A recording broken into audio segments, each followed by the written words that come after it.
우리가 일반적으로 생각하는 것에 대해서 거꾸로 한번 생각해 보는 시간을 가질 필요가 있을 것 같아서 이런 질문을 한번 드려볼게요. 우리가 정말로 데이터가 없어서 일을 못하는 것일까? 데이터가 없어서 빅데이터 혹은 인공지능을 못하는 것일까라는 하나의 의문을 갖고 시작을 해보겠습니다. 또 하나가 있습니다. 우리가 정말 인공지능 하는 인력이 인공지능 하는 프로그래머가 정말 부족한 것인가에 대한 두 가지를 가지고 한번 시작해 볼 텐데요. 저는 그 두 가지에 대해서 아무래도 데이터가 없지 않다라는 말과 인공지능에 대한 인력이 부족하지 않다라는 말을 하기 위해서 이런 말을 던지겠죠. 네. 그러면 지금 이제 저희가 4차 산업혁명 시대라고 말을 하고 그 4차 산업혁명은 곧 디지털 혁신이라고 말도 합니다. 그리고 4차 산업혁명은 단순히 기술만으로 설명되는 것이 아니라 우리 현실 세계와 가상 세계가 융합되어서 현실 세계를 이롭게 하는 여러 가지 어떤 것, 그리고 그 중에 하나가 기술인 것이고요. 그런 기술들이 IoT, 5G, AI, 빅데이터, AR, VR, 지금 이제 요즘 말로 하면 우리 블록체인이나 메타버스 이런 것들도 그런 4차 산업혁명이라고 부르는 것들이 가상 세계와 현실 세계가 융합하기 위한 하나의 기술 요소로서 존재한다. 이렇게 보시는 게 맞을 것 같습니다. 따라서 4차 산업혁명이라는 게 어떤 특정 기술을 지칭하는 것은 아니다라고 생각을 하고 있고요. 이것을 가장 잘 설명해 주신 분이 돌아가셨지만 카이스트 교수였고 벤처를 가장 먼저 창립하셨던 그런 분이기도 하시죠. 지금 우리가 4차 산업혁명이 왔다라고 하는 것은 1차, 2차, 3차가 있었기 때문에 4차라는 것이 있겠죠. 당연합니다. 그럼 1차, 2차는 무엇이냐? 1차, 2차 산업혁명은 여러분들께서 너무 잘 아시는 것처럼 현실 속에서 있는 에너지혁명이다라고 보시면 되겠습니다. 그런데 3차, 4차 산업혁명은 에너지혁명, 현실에서 이루어지는 혁명이 아니라 가상세계에서 이루어지는 혁명이다라고 볼 수 있겠습니다. 바로 3차, 여러분들이 잘 아시는 것처럼 3차가 바로 인터넷입니다.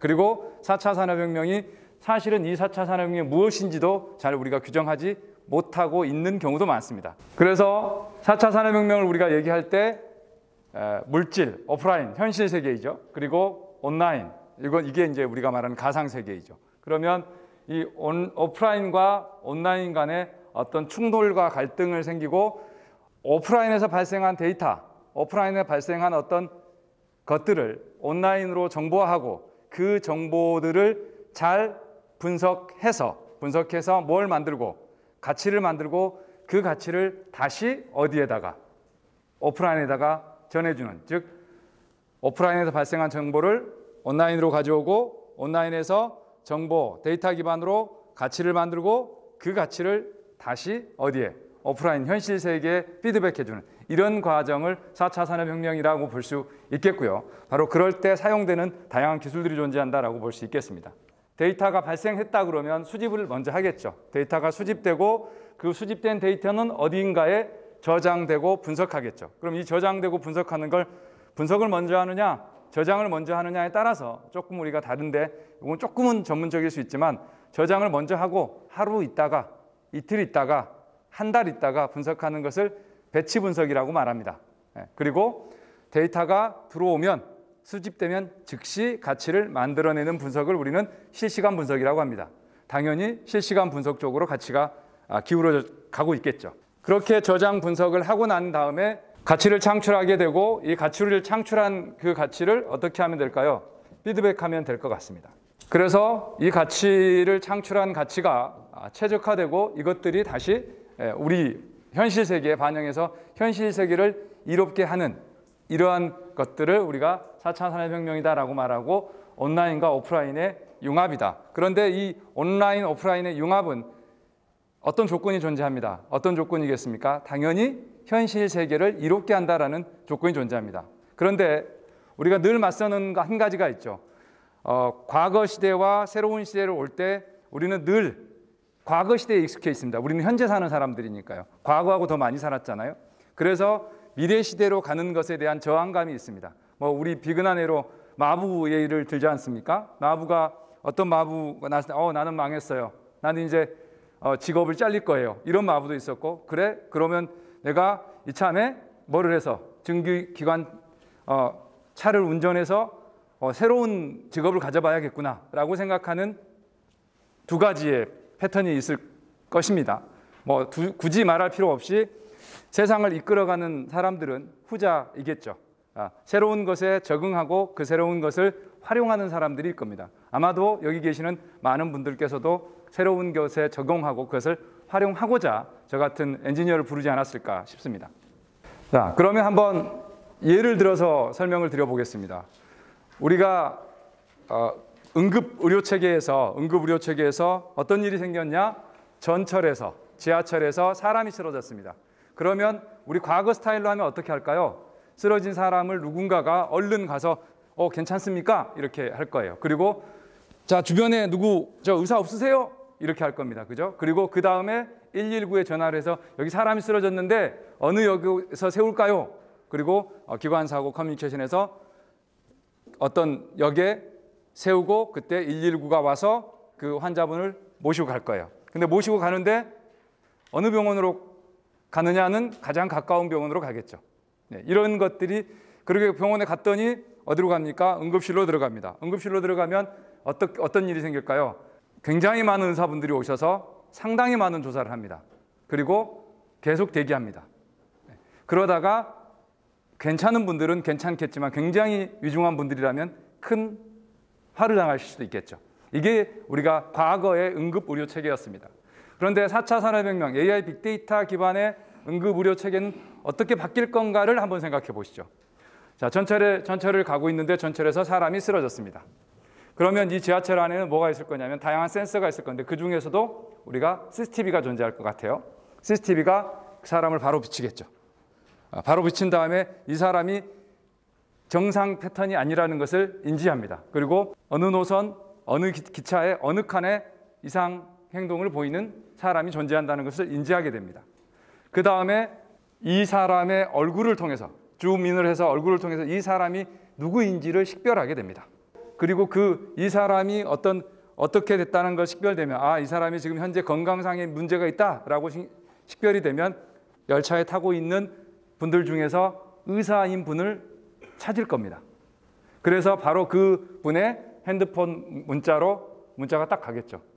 그리고 동시에 영상이 켜지면서 지금 차량 몇 차량에서 어떤 환자가 발생했는데 도와줄 수 있겠느냐라는 것이 바로 가겠죠. 그러면 이동해서 바로 1차적 조치를 할 수 있을 거고요. 그러고 동시에 누구 전화하지도 않았는데 이미 119에선 전화를 울리고 있습니다. 그리고 그 119에서는 어떤 행동이 벌어질까요? 어디서 출동하는 게 가장 빠른지를 차량 배정을 했을 거고요. 그리고 이 차가 이동하는데 신호는 자동으로 제어되고 있습니다. 119 차량에 환자를 실는 순간 다시 한번 체크함과 동시에 그 환자가 과거에 어떤 병증은 없었는지 이런 것들이 다 필터링 되겠죠. 다시 말해서 어떤 조치를 취했을 때 문제가 되지 않는 건지를 이미 알고 있다는 거죠. 그리고 다시 한번 신체적인 조건, 지금 현재 상태를 체크할 겁니다. 어디에 있는 기기들로, 구급차에 있는 기기들로 말입니다. 그리고 어디로 갈까요? 바로 병원으로 갑니다. 병원으로 가는데 가까운 병원이 아니라 이 환자를 가장 빨리 수용할 수 있는 병원으로 가겠죠. 그리고 가면 응급실로 들어가는 것이 아니라 바로 이 환자가 수술이 필요하다면 즉시 바로 수술대로 가고 이미 의료진들은 준비되어 있을 겁니다. 소위 말해서 이렇게 후자로 바뀐 이 세상들이 우리는 뭘 유지할 수 있는 겁니까? 골든타임이라는 것을 유지할 수 있는 거죠. 이렇게 응급의료체계도 바뀔 겁니다. 응급의료체계뿐만이 아니라 데이터나 AI 기반으로 바뀌는 상당히 많은 일들이 이렇게 바뀔 겁니다. 그런데 한 가지, 그러면 너가 말하는 AI 데이터면 정말 만능인 건가? 여기서 절대로 여러분들이 잊지 말아야 할 게 하나 있습니다. AI는 현재까지 인간을 돕는 도구이지 인간을 능가하는 도구는 아닙니다. 다시 말해서 인간이 어떤 판단을 했을 때 90의 판단을 했다고 하면 AI가 그 판단을 했을 때 데이터 기반의 판단입니다. 어느 정도 기대치가 합리적 기대치냐? 90 플러스 마이너스 5에서 10% 정도가 합리적인 겁니다. 그런데 우리는 사람이 80했다면 AI는 90, 100을 해야 한다라고 생각하는 분들이 혹시 여기 계신다면 큰일 납니다. 왜냐하면 AI는 지금까지 인간의 능력을 뛰어넘는 게 아니라 인간을 서포트하는, 인간의 의사결정을 돕는 도구입니다. 그런데 AI가 획기적으로 해주는 것이 있습니다. 그것이 무엇이냐? 시간을 줄여준 겁니다. 예를 들면 우리가 어떤 데이터를 분석하기 위해서 데이터를 찾아요. 데이터를 찾습니다. 그 데이터를 찾는 분석관이 3개월 동안 데이터를 찾았고요. 그 데이터를 분석하는데 2개월 걸렸다고 합시다. 그것을 VIP 보고를 해야 한다고 하면 연에 두 차례 정도 VIP 보고할 수 있겠네요. 그죠? 그런데 빅데이터 인공지능 기반으로 그 데이터를 찾은다면 아마 수분 안에 찾을 수 있습니다. 그러면 분석하는 시간만 조금 더 하면 이런 일이 생기더라고요. 월에 2번 정도의 VIP 보고를 할 수 있다라는 일들이 생기는 게 현실입니다. 제가 말씀드리고자 하는 것은 사람의 판단 그 자체를 뛰어넘는다라고 생각하시는 것은 무리가 있다. 다만 사람이 하는 것보다 굉장히 빠르게 할 수 있다는 것에 대해서는 동의할 수 있다는 말씀을 드리는 겁니다. 빅데이터와 인공지능이 도대체 무엇인지를 간단하게, 어려우면 안 되실 것 같으니까요. 간단하게 알아보죠.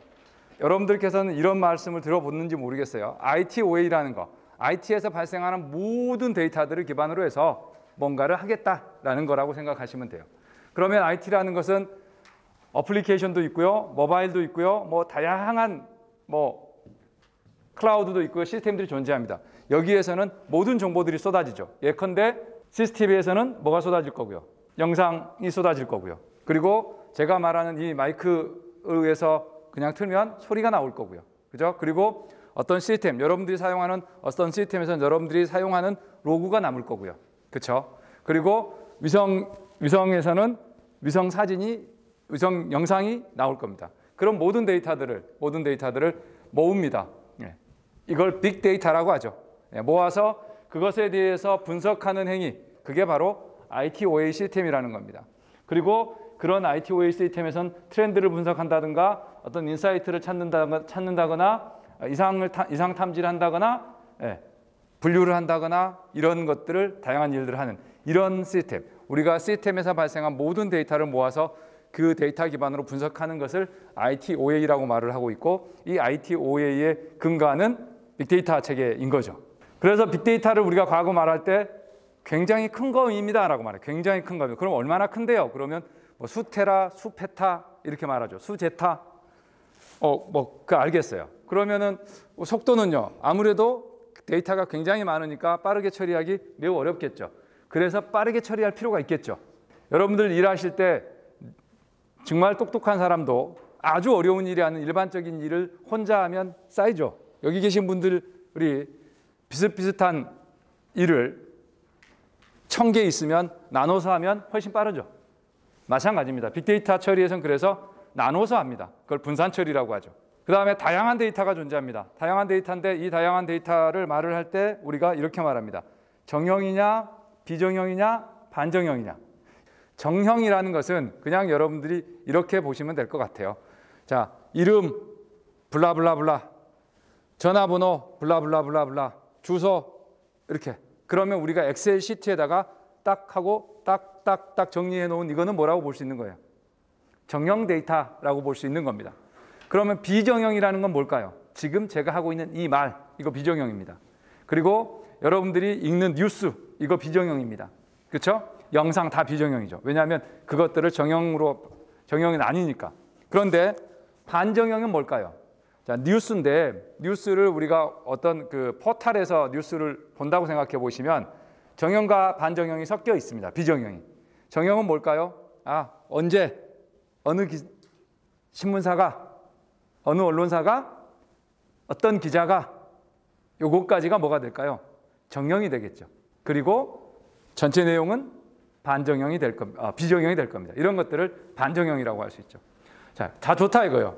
그리고 규모는 크고, 그런데 우리가 요즘에 봤을 때 뭐라고 말을 하냐면 가치에 대한 얘기를 합니다. 빅데이터에 대한 분석을 할 필요가 있느냐 없느냐를 말할 때는 심플해요. 우리가 분석을 해서 드리는 돈보다 그 분석의 가치가 크면 하는 겁니다. 그렇죠? 그걸 우리가 ROI가 나온다라고 하잖아요. 빅데이터 마찬가지입니다. 이 데이터를 분석해서 얻는 가치가 어떻다면 얻는 가치가 드리는 돈보다 크다면 할 가치가 있죠. 자, 그런데 이게 이제 무의미해지고 있어요. 첫 번째는 과거에는 우리가 이거 분석하는 리소스, 컴퓨터 리소스겠죠. 뭐 디스크, 메모리, CPU 등의 처리 이런 리소스들이 굉장히 비쌌어요. 한 20년 전으로 가서 디스크 한 40메가바이트 디스크를 사는데 얼마 정도 들었냐면요. 한 40만 원 들었습니다. 그런데 지금 여러분들이 2테라바이트, 메가바이트예요. 메가, 기가, 테라입니다. 1024 곱하기 1024 곱하기 1024예요. 가는데 지금 2테라바이트 사는데 얼마나 드느냐? 40만 원이 아니라 한 20만 원 정도밖에 안 될 것 같아요. 그게 안 될 수도 있어요. 어마어마하게 달라졌죠? 즉 다시 말해서 할 수 있는 컴퓨팅 파워가 같은 돈으로 돈의 가치는 계속 떨어지는데 말입니다. 훨씬 좋아졌다는 거예요. 그러면 이제는 ROI를 논하지 않아도 되지 않을까라는 생각이 하나 생기죠. 또 하나, 이제는 빅데이터 기반의 분석을 하지 않고서는 경쟁력을 유지할 수 없기 때문에 할 수밖에 없는 거예요. 엄청나게 컴퓨팅 파워가 좋아졌고 그리고 이제는 빅데이터 기반의 분석을 하지 않고서는 경쟁력을 유지할 수 없기 때문에 해야 한다. 그런 것들이 바로 빅데이터 세상이다라는 것이고요. 그럼 실제로 우리가 빅데이터에 대한 처리 순서는 아주 심플합니다. 어디선지 모르겠지만 데이터가 발생합니다. 그 발생한 데이터를 어떻게 해요? 수집하는 거죠. 네, 발생한 데이터를 가져가 수집하는 건데 수집은 두 가지 방법밖에 존재하지 않습니다. 어떤 방법일까요? 내가 가서 가져오거나 아니면 그쪽에서 우리 쪽으로 쌓아주거나. 맞습니까? 네. 자, 그렇게 수집할 때 어떤 내가 바로바로 데이터가 발생하면서 바로 주는 걸 내가 바로 받아들일 수 있는 체계를 실시간 수집 체계라고 합니다. 당연히 실시간 수집 체계로 가겠죠. 그 다음에 아까도 말씀드렸지만 저장을 먼저 하느냐 분석을 먼저 하느냐. 분석을 먼저 하면 뭐라고요? 가치를 만들어내는 걸 먼저 하면 이거는 실시간 분석 쪽에 가깝고 저장해놨다가 갖다 쓰면 배치 분석 쪽에 가깝다. 역시 실시간 분석 쪽으로 간다. 다시 말하면 빅데이터 수집, 분석 이 역시 실시간 체계로 가고 있다라는 말인 거고요. 자, 그렇게 해서 가치를 만들었단 말이죠. 그러면 뭐 어떻게 해야 되겠어요? 가치를 봐야 되겠죠. 가치를 보는 방법은 어떻게 하는 겁니까? 여러분들 그냥 표로 그냥 쭉 출력하는 방법이 있겠죠. 그래프로 보여주는 방법이 있겠죠. 그렇죠? 어떤 흘러가는 대시보드로 보여줄 수도 있겠죠. 이런 것들이 다 보여주는 방법입니다. 그러면 기본적으로는 수집, 실시간 수집, 그 다음에 실시간 분석, 그 데이터에 대한 저장 관리, 그리고 그것들에 대한 시각화 이런 것들이 빅데이터를 처리하는 일반적 흐름이라고 보시면 될 것 같습니다. 빅데이터는 그래요. 그럼 빅데이터에서는 뭘 해야 될까라고 생각했더니 데이터가 발생하네. 그걸 실시간으로 수집하는 게 좋겠구나. 필요하다면 실시간 분석하는 게 좋겠구나. 그 다음에 그런 다양한 데이터를 어떻게 하면 좋겠구나. 저장하면 좋겠구나. 그리고 그걸 멋지게 보여주면 좋겠구나. 여기에 이제 빅데이터의 수집, 분석, 저장, 시각화입니다. 그럼 인공지능에 대한 얘기를 해보려고 하는데, 자, 인공지능은 뭘까요? 여러분들 인공지능이에요. 인공이면 뭐예요? 사람 아닌 거 다죠? 그러면 과거에도 우리는 인공지능 했어요. 요즘 뭐 우리 가전제품에서 인공지능 뭐 한다 예전에도 했어요. 예를 들면 온도를 자동으로 조절하는 거, 그죠? 그 다음에 어떤 예약을 했다가 꺼지는 거, 이거 다 인공지능 맞습니다. 하지만 우리가 그것을 인공지능이라고 하지 않는 것은 요즘에 우리가 인공지능이라고 하면 그냥 사람이 아닌 다른 기계에 의한 것들 혹은 프로그램에 의한 것들 모든 것들을 인공지능이라고 하지 않고 통상 머신러닝에 대한 것을 인공지능이라고 합니다. 그럼 머신러닝 이거 되게 어려운 말이에요. 저도 인공지능 랩에서 공부를 했는데 제일 힘들었던 게 기계가 공부를 한다고? 이게 말이 안 되잖아요. 여기서 우리가 좀 파괴가 필요해요. 기계한테 생명력을 좀 불어넣으세요. 사람처럼. 그럼 기계가 공부를 하려고 하면 우리가 공부하는 것과 똑같이 한번 생각해 보자고요. 우리 공부하려고 하면 뭐가 필요하죠? 좋은 선생님도 필요하고요. 좋은 공부거리도 필요하죠. 기계가 공부하는데도 좋은 선생님이 필요하고요. 좋은 공부거리가 필요합니다. 그중에서 우리는 매우 강조하고 있는 게 뭐예요? 좋은 데이터, 좋은 공부거리죠. 고양이 사진이 있고요. 개 사진이 있어요. 이 고양이 사진과 개 사진을 그냥 사진만 해서 기계한테 던지면 기계가 할 수 있는 건 별로 없습니다. 그런데 기계한테 가르쳐 주는 거예요. 자, 요거는 고양이 사진이야, 요건 개 사진이야라는 걸 이렇게 이게 고양이 개로 하겠습니까? 1번, 2번 이런 식으로 하겠죠. 1번, 2번 이렇게 해서 기계한테 던져주고 나 이거 좀 네가 익혀. 그렇게 하면 기계는 어떻게 할까요? 기계는 그 사진의 형태가 고양이인지 개인지 알지 못합니다. 다만 우리가 네이블링 한 대로 기억합니다. 그렇게 기억한다는 말은 암기한다는 말이거든요. 외워놨다가 어떻게 하겠어요? 레이블링이 안 된 새로운 사진이 하나 탁 들어오면 이건 개야, 이건 고양이야 말하겠죠. 이런 과정을 뭐라고 하느냐면 학습해서 판단한다라고 말해요. 인간도 마찬가지죠. 우리도 어떤 시험을 보려고 할 때 그 시험을 보기 위해서 공부를 합니다. 그리고 데이터가 필요하죠. 그런데 중요한 게 뭐예요? 내가 공부를 하는데 엄청 좋은 데이터가 있어야 되는데 그건 좋은 선생님이 이렇게 잘 엄선해 준 데이터, 좋은 학원에서 잘 엄선해 준 데이터면 좋겠죠. 그런데 데이터라고 해서 아무 데이터나 막 해요. 예를 들면 이렇게 해볼게요. 우리가 다들 수포자는 아니시죠? 수학에 보면 앞에 집합은 어떻게 될까요? 집합은 까맣죠. 뒤에 어떻게 될까요? 하얗죠. 네, 그렇고 내가 집합 문제 푼 횟수로만 보면 집합을 엄청 많이 풀었어. 문제를 전체 개수는 내가 똑같이 만 문제를 풀었어. A는 앞에만 만 문제 풀었고 B는 다 합쳐서 만 문제를 풀었어. 누가 더 시험 잘 볼 거라는 건 상식적인 거죠. 이게 뭐의 문제냐면 그냥 제가 우스갯소리로 말씀드렸지만 이게 데이터의 질의 문제입니다. 무슨 말이냐? 인공지능에서 좋은 데이터라고 하는 것은 일단 양이 많은 거 맞습니다. 하지만 양이 많은 것만으로는 안 되고 어째야 한다는 말이에요. 데이터의 질이 좋아야 한다는 건데 이 데이터의 질이 좋아야 한다는 다른 말은 내가 하고자 하는 케이스가 골고루 존재해야 한다는 말이에요. 예컨대 우리가 손글씨를 맞추는 인공지능 프로그램을 한다고 해봅시다. 손글씨 1, 2, 3, 4, 5, 6, 7, 8, 9. 그러면 내가 인공지능에게 1에서 5까지는 엄청 많이 줘. 1000장 줘. 그런데 9는 10장밖에 안 줘. 그러면 그 인공지능이 무엇은 잘 맞추고 무엇은 못 맞출 것이라는 건 상식이에요. 마찬가지예요. 그게 바로 데이터의 질의 문제입니다. 또 하나, 데이터 질이 우리가 케이스가 거의 충분히 밸런스가 맞게 커버된다면 많이 풀면 많이 풀수록 좋죠.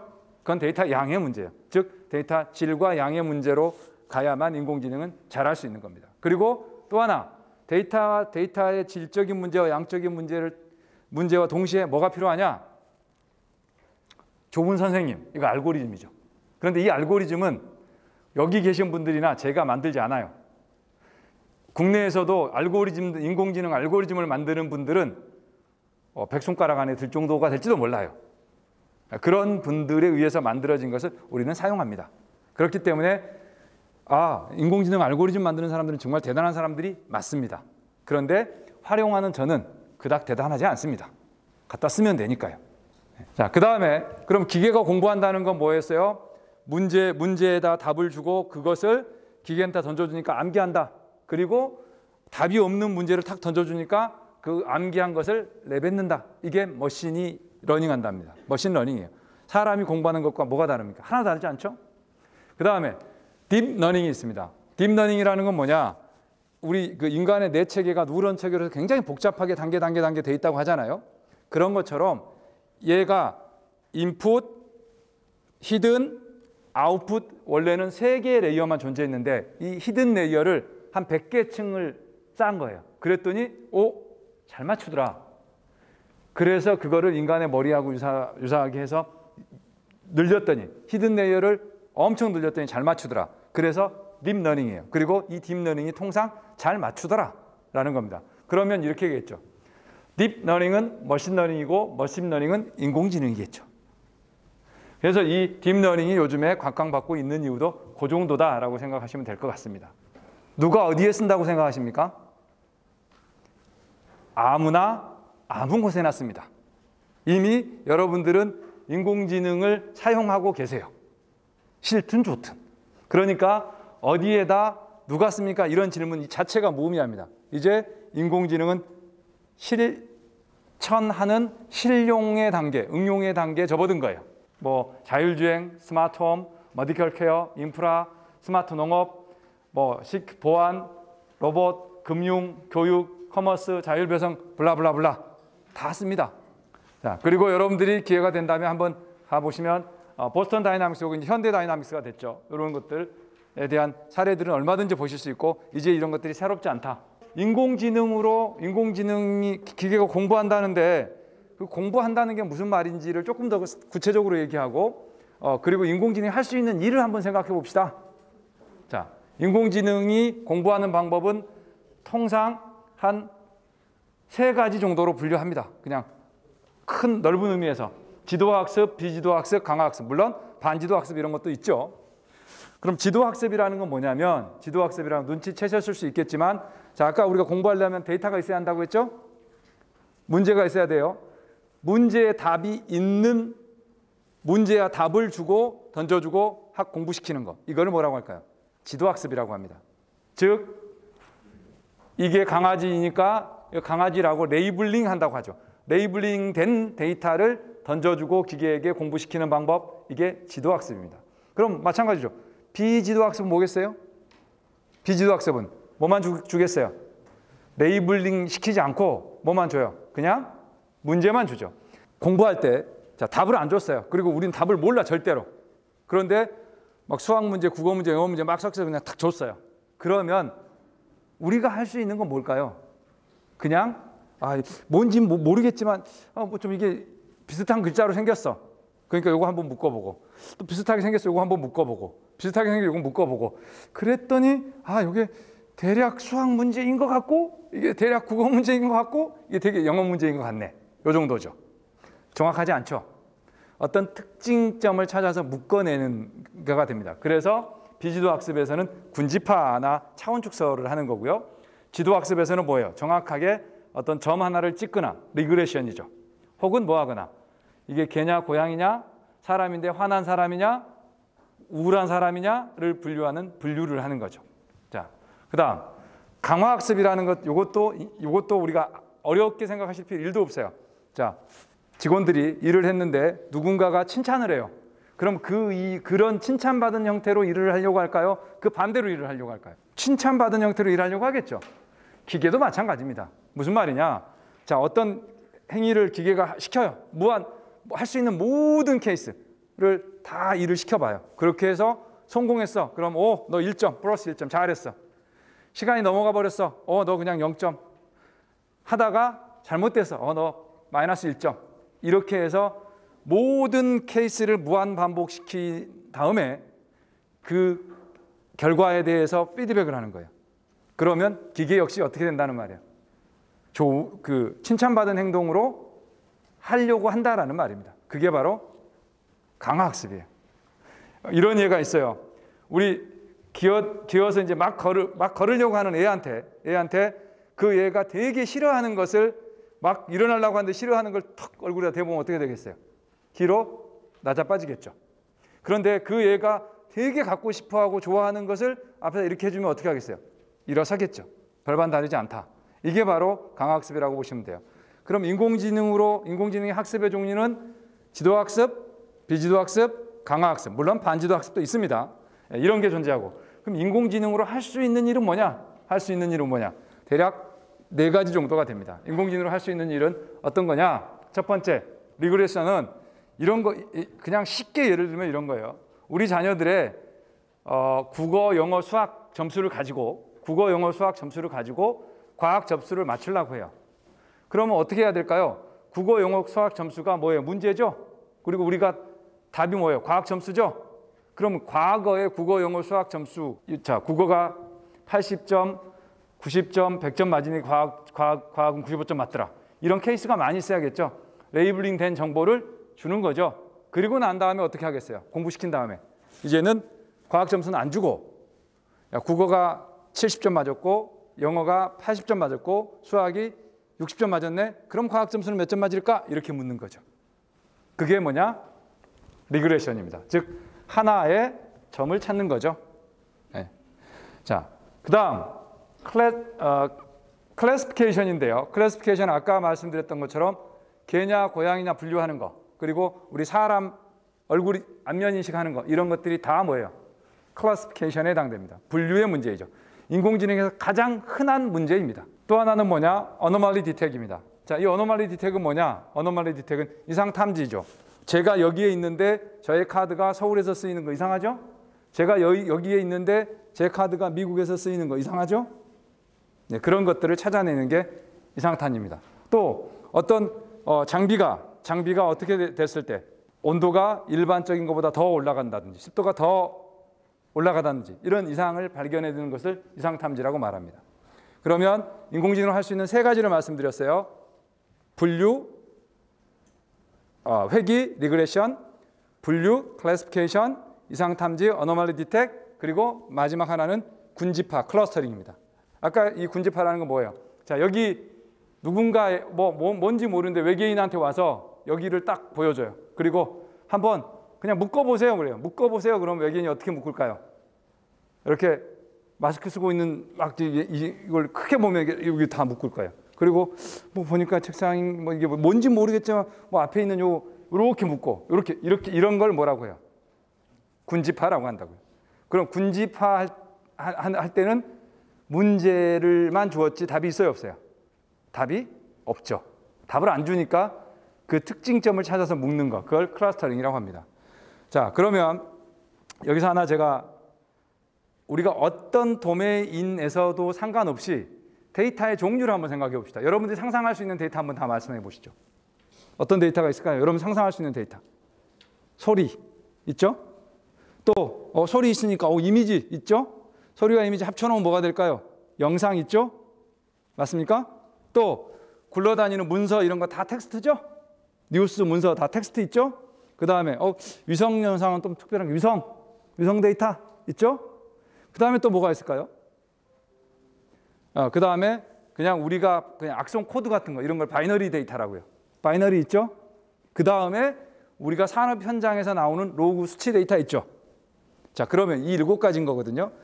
이거 말고 우리가 생각할 수 있는 다른 종류의 데이터는 거의 존재하지 않아요. 그게 우리 HR이든 금융이든 어떤 다른 산업군이든 의료든. 자, 그러면 빅데이터와 인공지능이 합쳐져야 되는데 어떻게 해야 되냐? 빅데이터 체계에서 실시간으로 수집하고 실시간으로 분석하고 저장해서 내가 공부할 거리도 만들어주면 좋죠. 실시간으로 공부거리 만들어줘서 그 만들어진 공부거리를 가지고 뭐 하는 거예요? 공부하고 공부가 무조건 공부 끝났다고 제가 시험 보러 가면 안 되잖아요. 뭐 봅니까? 모의고사 보죠? 테스트하고 괜찮네. 오케이. 가. 공부해. 시험 봐. 이런 과정인 거예요. 그런데 시험이 점수가 잘 안 나와요. 그럼 어떻게 해야 돼요?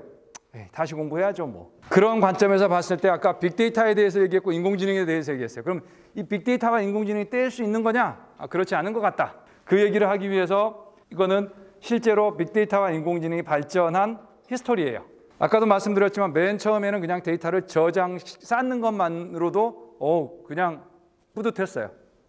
근데 우리가 쌓는 이유는 뭐죠? 가치를 만들기 위해서. 그래서 1시간 후에 있다 분석하거나 하루에 있다 분석하거나 배치 분석을 했다고 했죠? 그게 1.1입니다. 그런데 어떤 생각이 들었어요? 나는 가치를 지금 당장 보고 싶은데? 무슨 말이냐?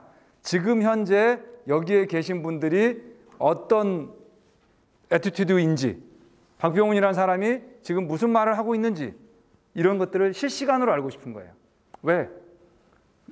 지금 아는 게 중요하니까. 여러분들 다 이제 실시간으로 보고 싶어 하시잖아요. 녹화 방송보다는 생중계가 좋잖아요. 네. 그게 바로 그렇게 가치를 만들어내는 거예요. 데이터가 들어오자마자 가치를 만들어내는 걸 뭐라고 말합니까? 그것을 우리는 실시간 분석이라고 말해요. 그게 1.2입니다. 그 다음, 자, 실시간 분석은 됐어. 그러면 현재 저라는 사람이 여기 와 있다는 거 알 수 있어요. 네, 알 수 있습니다. 여러분이 여기 계시는 거 알 수 있어요. 그런데 이런 질문을 한번 해보자고요. 박병훈이라는 사람이 내일 이 시간에 어디에 있을 것인가? 박병훈이라는 사람이 다음 주 이 요일에 이 시간대에 어디 있을 건가? 이거는 빅데이터 분석만 해서 알 수 있나요, 없나요? 모르죠. 그때 필요한 게 뭐예요? 예측이잖아요. 그래서 뭐가 필요해요? 인공지능이 필요해요. 그럼 인공지능은 공부할 거리가 있어야 공부한다고 했죠? 여기서 인공지능이 공부할 거리는 뭐예요? 과거 박병훈이와 여러분들께서 계셨던 장소에 대한 데이터죠. 누가 어디에 있었다. 누가 어디에 있었다. 이게 공부거리죠. 그걸 인공지능하고 주고 난 다음에 인공지능에 박병훈이가 내일 이 시간에 어디 있을 것 같니? 라고 한다면 과거의 패턴에 따라서 여기 있을 거예요. 이렇게 한단 말이죠.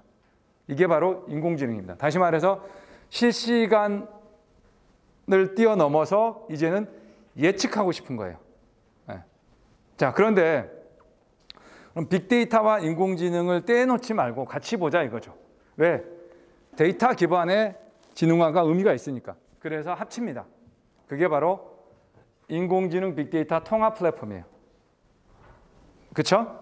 네, 그러면 인공지능 빅데이터 통합 플랫폼 하에서 한다는 것은 우리가 데이터에 대한 실시간 수집, 실시간 분석, 그리고 저장된 거 시각화를 할 뿐만 아니라 공부거리를 실시간으로 만들어주고 그 만들어진 공부거리를 가지고 뭐 하고 실제 공부를 하고 그 결과를 가지고 진화된 판단을 한다. 이런 말이 되겠네요. 자, 그런데 여기서 한 가지 우리가 보호해야 할 게 있어요. 인공지능 빅데이터에서 보호해야 될 건 첫 번째, 데이터를 보호해야 돼요. 맞죠? 데이터를 다 아무한테나 줄 수 없잖아요. 또 하나, 보호해야 될 게 있어요. 이건 관가하는 게 소프트웨어 회사들의 코드를 보호해줘야 돼요. 학습 코드를. 왜냐하면 그게 노하우거든요. 그런데 데이터를 보호는 해줘요. 왜? 데이터는 다 보안이라는 이유로. 근데 학습 코드는 보안 안 해줘요. 그래서 데이터나 학습 코드를 보호할 수 있는 방법이 필요했어요. 예를 들면, 자, 의료 정보를 병원에서 잘 나올 수가 없거든요. 잘 나오지 못해요. 아주 불가능한 건 아닙니다. 그러면 어떻게 하면 인공지능을 적용할 수 있을까요? 데이터가 있는 곳으로 가서 공부하면 되겠죠.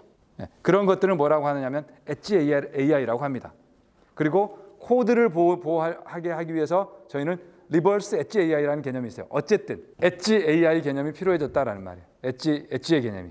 즉 플랫폼이 있는 게 아니라 뭔가가 존재하는 그곳으로 가서 하는 그것의 목적은 두 가지다. 뭐다? 하나는 데이터에 보호하는 목적이 크고 또 다른 하나는 코드를 보호하는 목적이 큽니다. 그런데 안타깝게도 그렇습니다.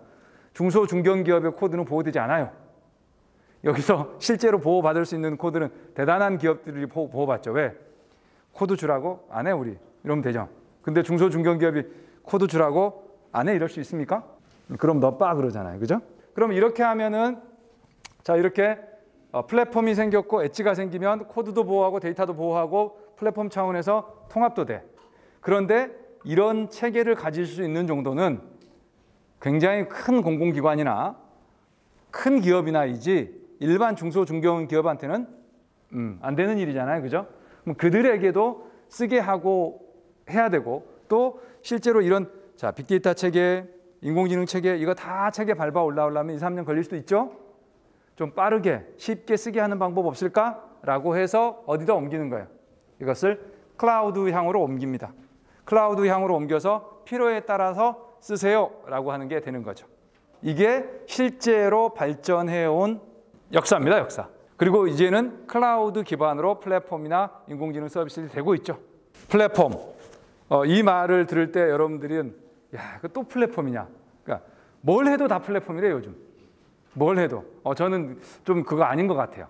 플랫폼이라는 것은 뭐냐면 이 기차역이 원래 플랫폼이잖아요. 기차역을 왜 플랫폼이라고 부르는지를 우리가 한번 생각해 보자고요.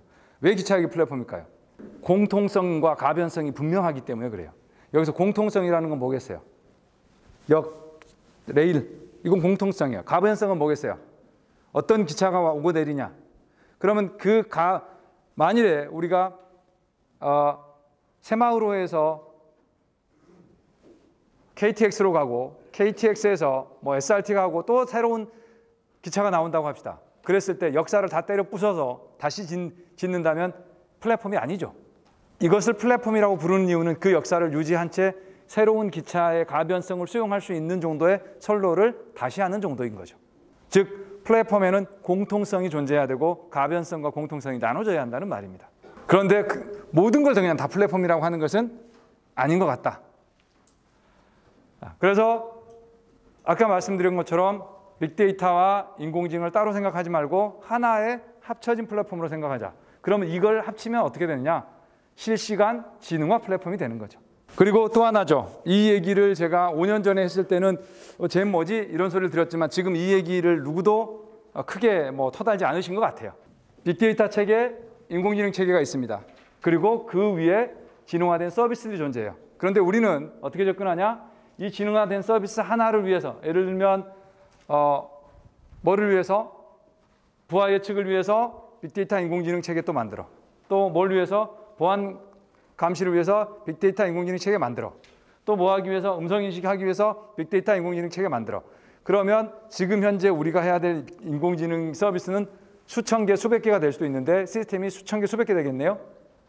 말이 안 되죠, 그죠?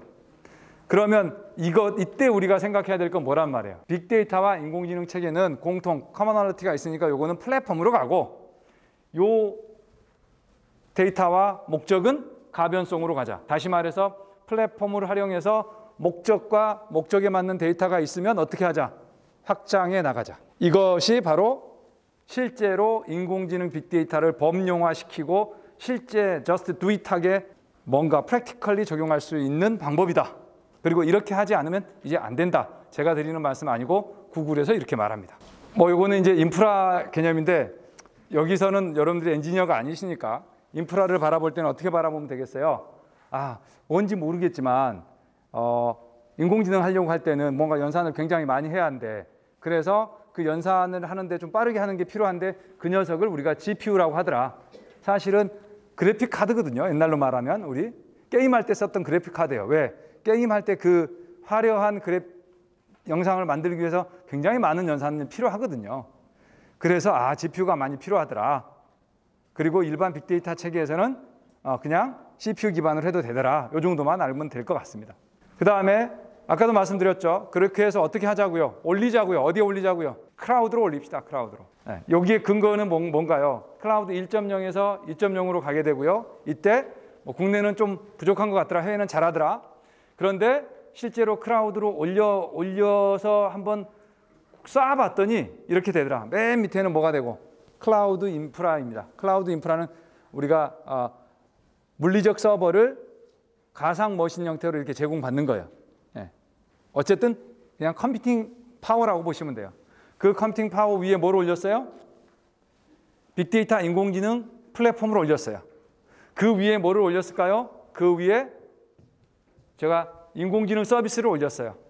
그 위에 뭘 올렸어요? 응용 어플리케이션을 올렸어요. 조금 어려울지 모르겠지만 자, 이 밑에 있는 건 건물이에요. 건물. 이건 건물입니다. 그리고 요건 뭐냐? 요건 제가 말로 하면 우리 공유 주방론으로 하면 공유 주방이에요. 공유 주방. 공유 주방은 주방이고 자, 요 지능화된 서비스가 뭐예요? 음식입니다. 그리고 이 응용 어플리케이션은 그 음식을 실제로 활용하는 거예요. 그러면 인공지능 AI as a 서비스라는 건 뭐냐? 인공지능을 하기 위한 인프라, 인공지능을 하기 위한 빅데이터 인공지능 플랫폼, 소프트웨어 플랫폼, 그리고 그 플랫폼에서 만들어지는 인공지능 서비스, 이 일체를 통틀어서 뭐라고 말하냐면 AI as a 서비스라고 말합니다. AI as a 서비스라고 말한다는 이것이 어디 기반에서 움직인다? 클라우드 기반에서 움직인다. 자, 클라우드 인프라는 누가 잘할까요? NHN, 카카오, 네이버, KT, 그죠? 아마존, 맞습니까? 구글, 마이크로소프트. 자, 이런 인공지능 플랫폼은 누가 잘할까요? 이런 플랫폼들은 해외적으로 보면 뭐예요? 아마존이나 구글이나 마이크로소프트 있겠죠. 예, 국내적으로 보면 삼성 SDS나 LG CNS나 TSQ나 등등이 있죠. 예, 또 저 위에 이 인공지능 서비스는요, 이거는 이제 어마어마하게 많은 기업들이 한다. 이렇게 보시면 되겠습니다. 자, 이 그림은 똑같은 거예요. 기본 기전은 뭐다? 클라우드다. 그리고 빅데이터 수집, 분석, 저장 체계. 그리고 인공지능 공부하는 체계, 시험 보는 체계. 자, 그 다음 산업계하고 연결돼야 되니까 산업군하고 연결돼야 되니까 산업군의 데이터 보호해야 되니까 뭘로 적용한다? 엣지로 적용한다. 엣지 AI. 그 다음 그렇게 산업계하고 연결해야 되니까 무슨 플랫폼 필요하다? IoT 플랫폼 필요하다. 이렇게. 이게 빅픽처입니다. 큰 그림이죠. 이런 그림을 응용하면 어떻게 적용해야 될지가 답이 나올 수 있습니다. 클라우드로 TSQ AI라는 플랫폼으로 올리는 사업을 정부에서 한 17억 정도 대줬어요. 그래서 한 20억 들여서 NHN 클라우드에 올렸습니다. 그 올린 목적은 뭐냐? 클라우드 깔고 NHN 깔고 빅데이터 인공지능 플랫폼 기반으로 하고 그 다음에 이런 지능화 서비스도 서비스를 기업들이 원하면 꽂을 수 있도록 뭐가 무엇이 있으면 목적과 데이터가 있으면 꽂을 수 있도록 하자. 그리고 이런 것들을 누가 각각의 다양한 산업군에서 사용할 수 있도록 했으면 좋겠다. 그죠? 이렇게 하면 뭐가 될까요? 한 베스트 프랙티스 하나만 있으면 그것을 뭐 어떻게 확장시키면 대략 한 380개 정도의 산업군이 있다는 말씀을 누가 하시더라고요. 수평적으로 확장하는 거 가능할까요? 가능하겠죠. 예컨대 우리 요즘 뭐 바디 프렌드나 이런 데서 하잖아요. 거기서 그걸 뭐 인공지능 분석하고 빅데이터 막 데이터 분석해서 하려고 그러면 인공지능도 알아야 돼, 빅데이터도 알아야 돼, 더 모아야 돼, 이 책에 막 필요한데 그거 하는데 시간 많이 걸리겠죠. 근데 옆 동네에서 바디 프렌드 아니라 A 프렌드는 어떻게 하면 될까요? T3Q 같이 갑시다 하면 6개월 안에 하겠죠. 빠르게 가야 산다. 협력해야 산다. 4차 산업혁명 시대에서는 누구도 모든 것들을 다 다룰 수 없다. 플랫폼과 그 플랫폼을 활용하는 기업들이 협력해야만 산다. 이게 대단히 중요한 것 같습니다. 그래서 제가 이거 인공지능 설명을 할 때 되게 어려웠던 게 이런 거예요. 이 인공지능 빅데이터 플랫폼 설명하는 게 되게 어려워서 뭘 했냐면 이걸 했어요. 자, 건물이 있습니다. 공유주방이 있습니다. 요리가 있습니다. 그런데 인공지능 빅데이터에도 마찬가지입니다. 건물이 뭡니까? 클라우드입니다. 공유주방이 뭡니까? 인공지능 빅데이터 통합 플랫폼입니다. 요리가 인공지능 서비스입니다. 이것들을 하게 하는 T3Q AI를 만들어 드릴 테니 얼마든지 마음껏 요리하십시오. 자, 그러면 이렇게 서비스형 인공지능 플랫폼을 활용하는 순서를 보면 이렇습니다. 첫 번째, 뭘 할 수 있어요? 비즈니스 목적이 정의되고, 두 번째, 비즈니스 목적에 적합한 데이터가 확보되고, 세 번째, 지능화 서비스가 구현되고, 네 번째, 지능화 서비스를 활용하는 네 단계가 거칩니다. 여기서 제일 중요한 단계는 뭘까요? 1단계입니다. 뭐예요? 목적을 정의하고 그 목적에 맞는 데이터를 찾아내는 것. 이것만 되면 그 다음 단계는 술술술 풀린다. 그러면 여전히 인공지능 생태계에서도 누가 주도권을 가지고 있다. 목적을 이해하고 있고 비즈니스 전문성이 있고 데이터를 이해하고 있는 조직, 사람이 주도권을 갖고 있다. 저희 같은 툴을 만들지만 이런 툴은 뭐에 불과하다? 도구에 불과하다. 그럼 이제 우리가 목적 중심으로 접근해야라는 말이에요. 결론은 심플합니다. 강남 한복판에 여러분들이 쓰레기장을 만든다고 생각해요. 모든 쓰레기를 다 모아요. 그럼 망하겠죠. 어떻게 안 망할까요? 내가 필요한 것만 수집해라. 예를 들면 내가 빈 병을 세척해서 팔아야 한다면 뭐만 수집해야 돼요? 빈 병만. 전자부품에서 그 찌꺼기 도금된 거를 해서 정제해서 가치를 만들어서 팔아야 한다면 뭐만 수집해야 돼요? 전자부품만. 모든 것을 다 모으려고 하는 발상은 바람직하지 않다. 목적 중심으로 접근하셔라. 그래서 이제 사실 오늘 이 얘기를 조금 드리려고 왔는데 서론이 좀 길었어요. 결국은 저희가 도달한 건 뭐냐? AI 훈민정음이었어요. 그 얘기를 좀 하도록 할게요. 서기 1440년경 조선시대에 백성들은 말에 맞는 문자가 없어 뜻을 쉽게 전달하고 소통하지 못했다고 합니다. 이를 위해 세종대왕은 훈민정음이라는 걸 만들었죠. 훈민정음은 28자의 자음과 모음으로 구성되어 있고 똑똑한 자는 반나절, 어리석은 자도 열흘이면 익힐 수 있는 쉬운 글로 이를 통해 누구나 쉽게 자신의 뜻을 표현할 것이 가능해졌다고 합니다. 2020년, 22년 4차 산업혁명과 디지털 혁신 시대를 맞아서 이제 여러분들이 말하는 AI는 더 이상 특별한 사람만의 저주물이 아니다. AI 훈민정음은 플랫폼, 쉬운 인공지능 플랫폼에 플러스 28가지 사례집입니다. 이 28이라는 숫자는 의도성이 있죠. 우리가 자모의 합이 원래 나올 때 28이었어요. 그런데 저 28은 AI 훈민정음에서 28은 뭐겠어요? 데이터의 개수 몇 개? 7가지. 인공지능 할 수 있는 기본 태스크 몇 개? 4가지. 곱하면 몇 개가 돼요? 28개가 되죠. 그러면 28개의 케이스면 어쩐다는 말이에요? 데이터와 AI에 대해서 설명할 수 있다는 말이죠. 데이터를 텍스트, 이미지, 음성, 영상, 위성, 수치로그, 바이너리 7종으로 분류했고요. 그리고 이 AI가 할 수 있는 태스크를 회귀, 분류, 이상탄지, 군집하로 4종류로 분류해서 47에 28. 그러면 이건 28가지 케이스가 아니라 엄밀히 말하면 47에 28 플러스 마이너스 알파겠죠? 그렇게 해서 만든 것이 AI 훈민정음입니다. 자, 그래서 훈민정음이 28개의 문자로 세상의 모든 소리와 의미를 표현한 것과 같이 AI 훈민정음이 기본 28가지 사열을 이용하면 아이디어와 데이터를 가진 누구나 일주일 안에 AI 서비스를 만들고 운영하게 하겠다라는 게 궁극적인 고울입니다. 현실은 아니에요. 갈 길 멉니다. 그렇게 된다면 뭐가 가능하겠어요? 전 국민 AI가 가능해지겠죠. 이런 거 말이 될까요? 여러분들 혹시 군에 조카나 자제분들을 보낸 분들이 있는지 모르겠지만 이거 말이 되겠죠. 내 새끼 군대 보내놓으면 다른 건 모르겠는데 인공지능은 배우고 오게 하겠다. 초등학교, 중학교 할 것 없이 또 우리 일반인들조차도 그 사례를 쉽게 따라하다 보면 익혀지고. 자, 그래서 AI 훈민정음은 기본 28가지 사례를 이용하면 플랫폼 기반 따라하기 방식을 이용하여 누구나 쉽게 인공지능을 배울 수 있고, 자, 바둑판이 만들어졌죠. 28가지 바둑판이. 그러면 실제로 쉽게 배울 수 있고, 그 다음에 내가 다루는 데이터가 수치 데이터네. 근데 내가 할 일이 이상 탐지는 그럼 딱 정해지죠. 그걸 뭘 말하는 거예요? 실제로 어려운 건 인공지능으로 뭘 해야 되지? 이걸 찾는 게 되게 어렵거든요. 여러분들도 어려워하실 거예요. 근데 일단 28개 바둑판 놓고 생각하면 쉬워지죠? 쉽게 서비스 발굴할 수 있다는 말이에요.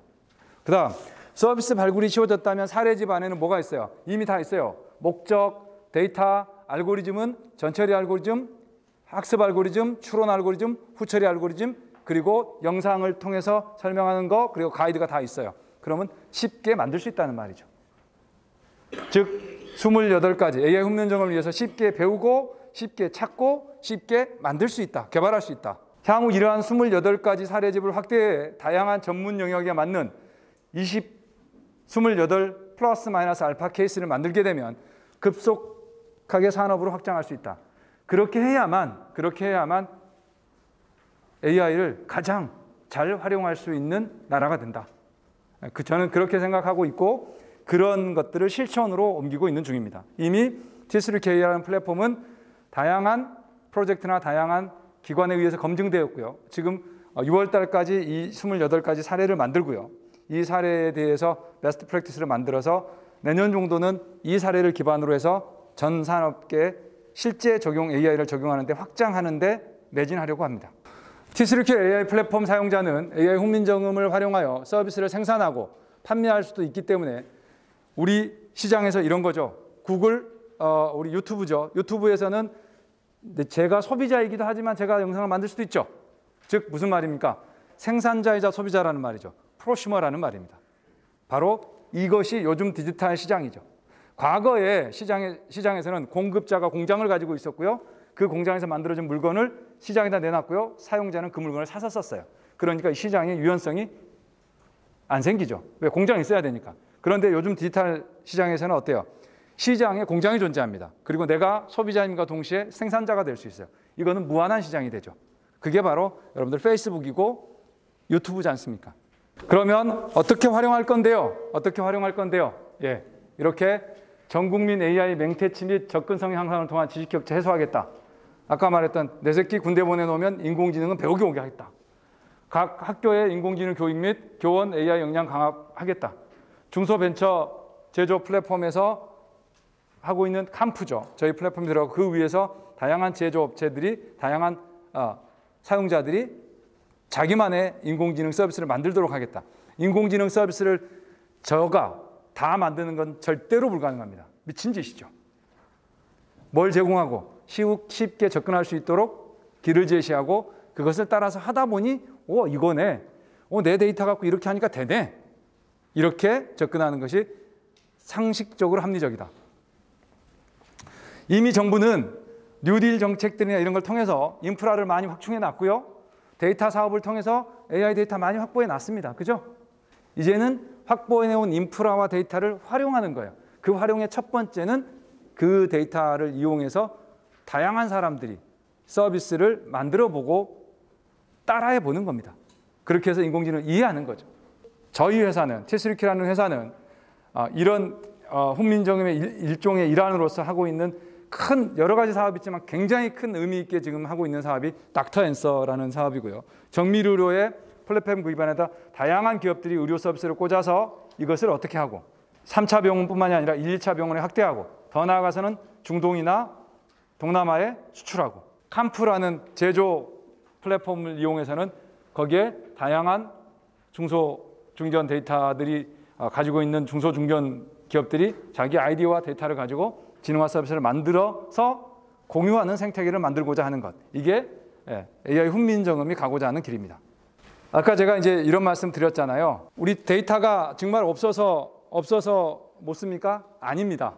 데이터가 없어서 못 쓰는 게 아니라 데이터를 빠르게 찾지 못해서 못 씁니다. 그래서 아까 제가 말했던 7종류의 데이터를 예를 들면 7종류의 데이터를 모두 다 뭐 하는 데이터로 바꾸면 될까요? 검색 가능한 데이터로 바꿔요.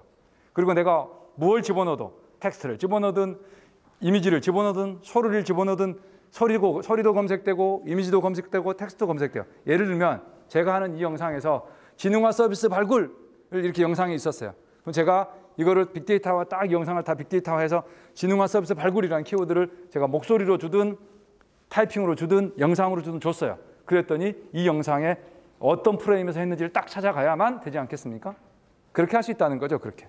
마찬가지죠. 우리가 가진 컨텐츠는 소리도 있고 텍스트도 있고 영상도 있단 말이죠. 그것들에 대해서 단편적으로 접근하는 게 아니라 이제 복합적인 검색이 가능해야 한다고요. 기존에 그냥 인덱스 기반에 찾아가는 이거 갖고 안 된다고요. 그렇게 찾아진 데이터는 어떻게 하면 되겠어요? 그렇게 찾아진 데이터는 인공지능으로 분석하면 되겠죠. 자, 그럼 이제 순서를 한번 해볼게요. 7종류의 이런 데이터가 막 들어와요. 실시간으로 들어옵니다. 그럼 어떻게 해야 될까요? 제가 빅데이터 플랫폼이에요. 실시간으로 들어왔네. 너 검색 가능하게 좀 내가 만들어주지. 그래, 너 이렇게 돼. 이렇게 돼.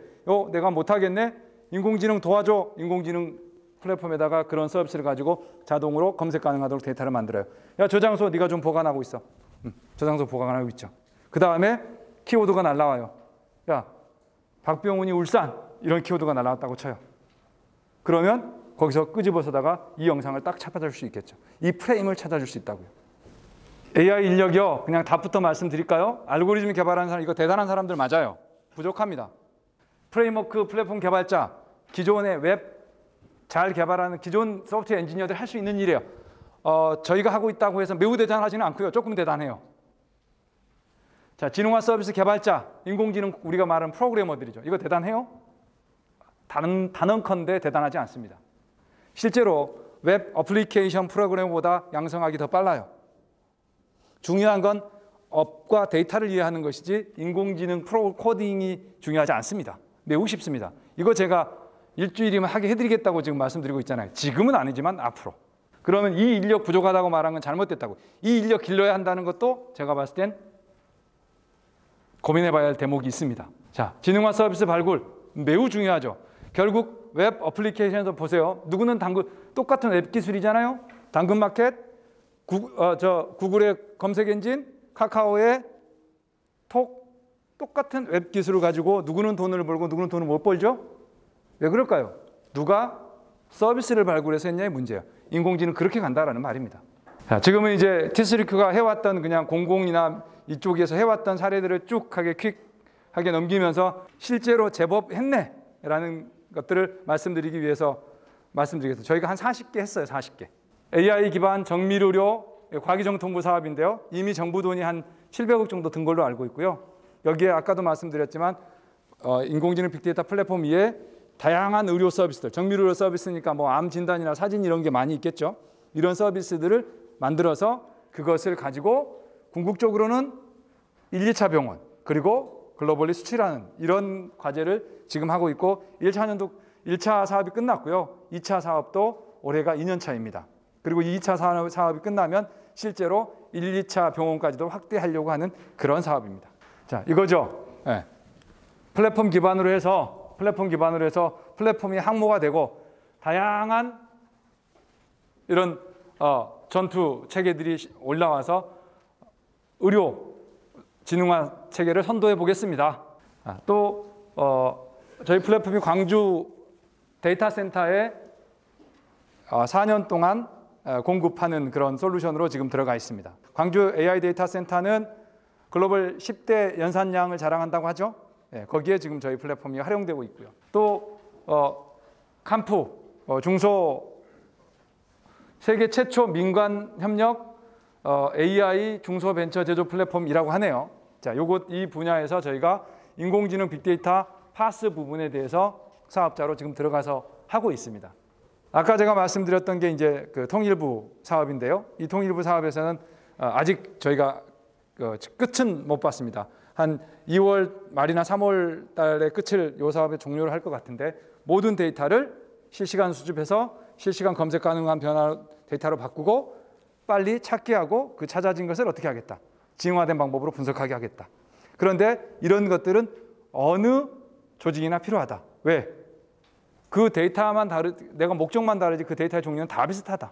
그 다음에 이건 이제 지휘통제 지능정보 플랫폼인데요. 군에서 지휘통제를 하기 위해서 인공지능 빅데이터 통합 플랫폼이 필요했고, 이런 플랫폼들을 저희가 사실은 요즘에 이제 그 국내 방사한 업체들은 굉장히 글로벌화되고 있잖아요.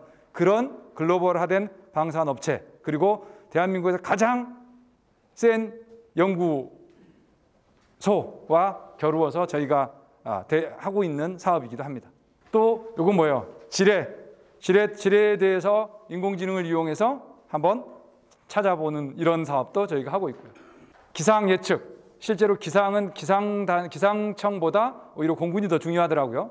그때 초단기 예보, 낙뢰, 해무, 강수 이런 것들을 예측하고 추적하는 것을 인공지능 빅데이터 플랫폼 기반으로 저희가 했던 사업이고요. 북한 인물, 그리고 감정 이런 것들을 레이블링하는, 자동 레이블링하는 사업이고요.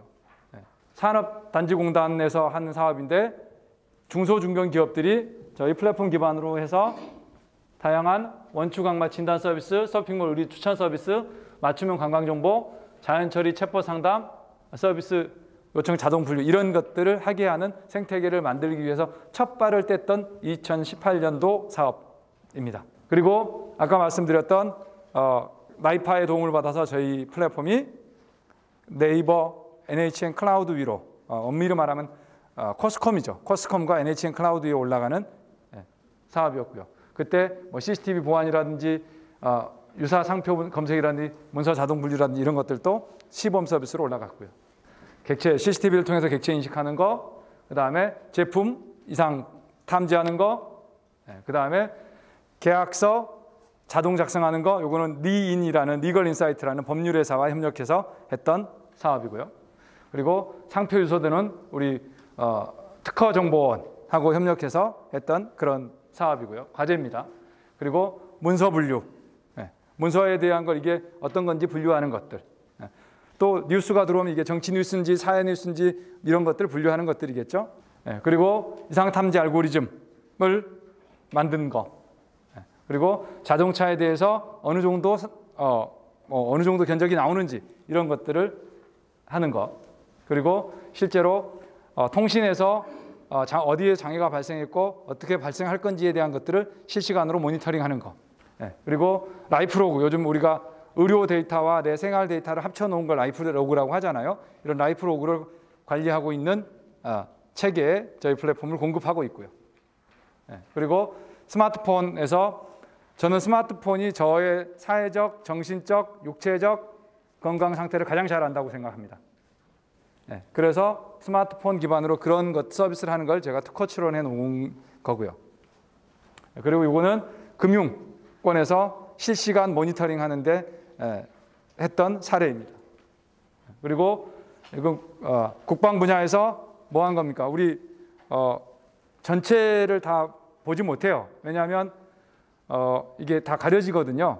뭐 나뭇잎에 가려지고 어떤 거에 가려지고, 그래서 객체에 대해서 부분 식별을 통해서, 예를 들면 적탱크에 대해서 부분을 보고 이거 적탱크다라는 걸 하도록 하는 이런 사업을 했던 내용이고요. 그리고 실제로 엑스레이, 우리가 점을 찍어야 되는데 이런 점을 자동으로 찾아 찍는 사업들. 그리고 인공지능 기반의 내가 어떤 계약서를 썼는데 이 계약서에서 우리가 거래하면 안 되는 국가 혹은 거래하면 안 되는 회사하고 했는지를 살펴보는 이런 서비스. 감정평가서를 심사하는 것들을 POC한 이런 사례들. 그리고 실제로 보안에 대한 분석을 플랫폼 기반으로 한 사례. 이런 것들이 다 저희가 실제 저희 플랫폼 기반으로 해서 만들어가고 있는 사례다. 그러면 이제 여쭙겠습니다. 우리가 AI 프로젝트의 실패 원인이 뭘까? 이건 제가 꼭 말씀드리고 싶은 게 앞으로 여기 계신 분들도 AI 프로젝트를 리딩하실 것 같거든요. 꼭 기억해 주셨으면 좋겠습니다. 자, 데이터가 없으면 실패합니다. 이건 뭐 소위 말해서 빼박이죠. 자, 그런데 두 번째, 업체 수행 역량 부족하면 실패합니다. 그런데 오히려 데이터나 이 업체 수행 역량에 대한 것은 너무 선명하게 드러나지만 가장 우리가 조심해야 될 게 저는 잘못된 과도한 기대라고 보는 거예요. 인공지능을 하면 천지가 개벽하고 안 되는 게 된다고 생각하시면 안 됩니다. 우리가 했던 것 중에서 플러스 마이너스 5에서 10%의 개선이 있으면 대단한 거예요. 근데 사람이 못했던 걸 인공지능이 해야 한다고 기대하고 사람이 50% 했던 걸 인공지능이 90, 100 해야 한다고 생각하는 이 프로젝트는 실패합니다. 고객의 과도한 기대는 인공지능 빅데이터 사업을 망가뜨리는 상당한 실질적인 원인이 되고 있습니다. 그러면 빅데이터 인공지능을 기반으로 해서 우리 조직을 위기관이나 우리 조직을 어떻게 할 건데? 자, 다 좋습니다.